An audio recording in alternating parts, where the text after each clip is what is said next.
Good afternoon, everyone. Good afternoon, everyone. I am Prasil Pradhan, and I'm working as a microbiologist at Pradhan Academy of Health Sciences.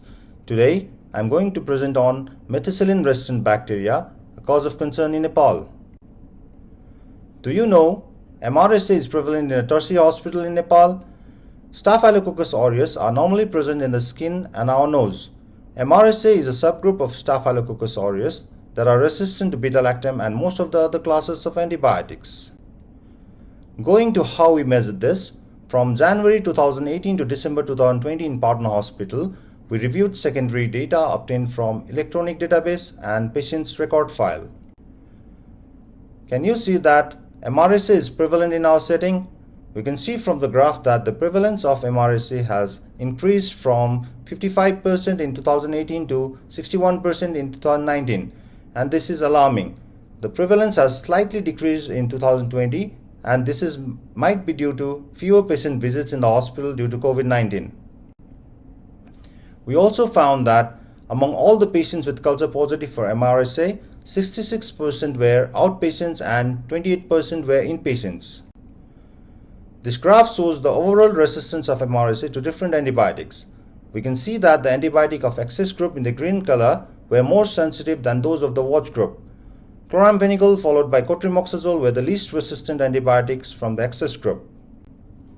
Coming to the evidence, implications and recommendations, we have three main findings from the study.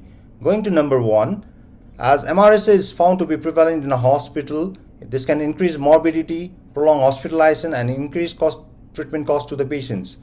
So we should ensure that adequate infection prevention and control measures are in place.